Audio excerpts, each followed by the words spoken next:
21 सितंबर बुधवार को रेडियो जन खबर के 12वें अंक में आपका स्वागत है। पहले सुर्खियां। लंपी वायरस के चलते 60,000 से ज़्यादा मवेशी मरे। विपक्ष ने कहा केंद्र सरकार क्यों नहीं दे रही गायों पर ध्यान। स्क्रॉल मीडिया की एक रिपोर्ट के अनुसार आधार कार्ड आदिवासी माताओं को महत्वपूर्ण सहायता से कर रहा है वंचित। बाल मृत्यु और मातृ मृत्यु की संख्या में हुई बढ़ोतरी। चोटिल बजरंग पुनिया ने विश्व कुश्ती चैंपियनशिप में पुरुषों के 65 किलोग्राम वर्ग में ब्रॉन्ज पर कब्जा किया। 2020 मुकाबले में ऑस्ट्रेलिया ने भारत को 4 विकेट से हराया। यूपी में आशा कार्यकर्ताओं का प्रदर्शन, 6 माह से नहीं मिला वेतन। भाजपा नेता मुख्तार अब्बास ने कहा इतिहास में मुस्लिम आक्रमणकारियों को आज के मुसलमानों से जोड़कर देखना गलत। फीस वृद्धि के खिलाफ इलाहाबाद यूनिवर्सिटी के छात्रों का प्रदर्शन जारी। छात्र नेता ने की आत्मदाह की कोशिश। अब खबरें विस्तार से। लंपी वायरस ने देश के कई राज्यों में कहर बरपा रखा है। राजस्थान, हरियाणा, पंजाब, गुजरात जैसे राज्यों में गायों के शवों को दफनाने के लिए पर्याप्त जगह नहीं बची है। ताज़ा रिपोर्ट के मुताबिक इस वायरस से देश भर में करीब 60,000 गायों की मौत हो चुकी है। इनमें से सबसे ज़्यादा 37,000 मौतें राजस्थान में दर्ज की गई हैं। राजस्थान के मुख्यमंत्री अशोक गहलोत ने केंद्र को पत्र लिखकर मांग की है कि ढेलेदार त्वचा रोग को राष्ट्रीय आपदा घोषित किया जाए, जबकि गुजरात ने 14 प्रभावित जिलों में पशुओं के परिवहन पर प्रतिबंध लगा दिया है। ऐसे में प्रश्न ये उठ रहा है, जहां भाजपा सरकार गायों के नाम पर इतनी राजनीति करती है तो कोई इलाज क्यों नहीं निकाला जा रहा। महाराष्ट्र, गुजरात से सटे आदिवासी इलाकों में जनवरी 2022 से नंदुरबार जिले में 411 लोगों की मौत हुई, जिनमें 86 बच्चे कुपोषण और मेडिकल सुविधाओं की कमी के कारण मौत के शिकार हुए हैं। इसके बाद हाईकोर्ट ने भी हालत का संज्ञान लिया है। इस हालत से निपटने के लिए कई योजनाओं में से एक प्रधानमंत्री मातृ वंदना योजना में अपनी पहली गर्भावस्था के दौरान महिलाओं को वित्तीय सहायता के रूप में 3 किस्तों में कुल 5,000 रुपये की सहायता दी जाती है। योजना तक पहुंचने के लिए उन्हें एक आधार कार्ड की आवश्यकता होती है। ज़्यादातर के पास आधार कार्ड नहीं है। रिपोर्ट में बताया गया कि एक कार्ड प्राप्त करने के लिए एजेंट को रुपये का भुगतान करना पड़ता है, जिसके बावजूद काम नहीं होता।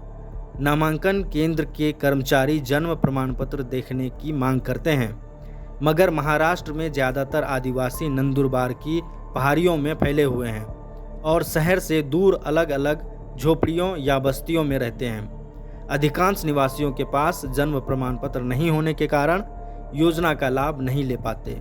अगली खबर में चोटिल बजरंग पुनिया ने विश्व कुश्ती चैंपियनशिप में पुरुषों के 65 किलोग्राम वर्ग में ब्रॉन्ज पर कब्जा किया। वहीं 2020 मुकाबले में ऑस्ट्रेलिया ने भारत को 4 विकेट से हरा दिया। पिछले दिनों बजरंग के सिर में काफ़ी चोटें आई थी, उसके बाद भी उन्होंने यह कुश्ती लड़ी और जीती। वहीं 2020 मुकाबले में ऑस्ट्रेलिया टीम ने भारत को 4 विकेट से हरा दिया। पहले उतरते हुए भारतीय टीम ने 208 का विशाल लक्ष्य रखा, मगर खराब गेंदबाजी के चलते ऑस्ट्रेलियाई टीम ने लक्ष्य 6 विकेट खोकर हासिल कर लिया। सरकारी स्वास्थ्य योजनाओं के पैदल सैनिक कहे जाने वाले आशा कार्यकर्ता पूर्वी उत्तर प्रदेश में 15 सितंबर से अनिश्चितकालीन हड़ताल पर हैं, जिसमें गोरखपुर में मुख्यमंत्री योगी आदित्यनाथ का गृह मैदान भी शामिल है। उनका कहना है कि हम भीषण गर्मी में घर घर जाते हैं, हम में से कुछ बीमार भी पड़ जाते हैं, लेकिन हम अपना काम जारी रखते हैं, क्योंकि हम जानते हैं कि अगर हम वापस बैठते हैं तो कई अन्य पीड़ित होंगे। हमें मार्च के बाद से 6 महीने से हमारा भुगतान नहीं मिला है।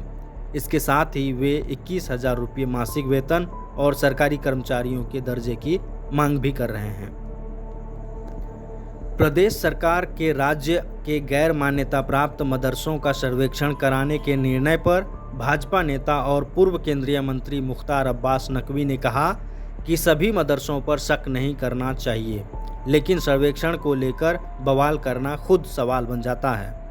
उन्होंने ये भी कहा कि इतिहास में मुस्लिम आक्रमणकारियों को आज के मुस्लिमों से जोड़कर देखना गलत मानसिकता है। इससे समाज में बंटवारा बढ़ेगा। ज्ञात हो कि मदरसा सर्वे मामले में मायावती ने कहा था कि यूपी में मदरसों पर भाजपा सरकार की टेढ़ी नज़र है। मदरसा सर्वेक्षण के नाम पर कौम के चंदे पर चलने वाले निजी मदरसों में हस्तक्षेप का अनुचित प्रयास हो रहा है, जबकि सरकार को सरकारी अनुदान से चलने वाले मदरसों व सरकारी स्कूलों के बदतर हाल को सुधारने पर ध्यान देना चाहिए।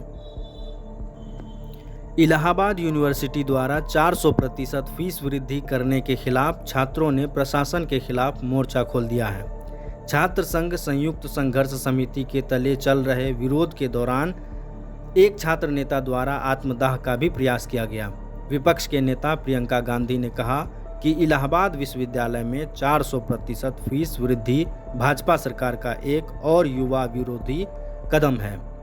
यहाँ यूपी बिहार के साधारण परिवारों के बच्चे पढ़ने आते हैं।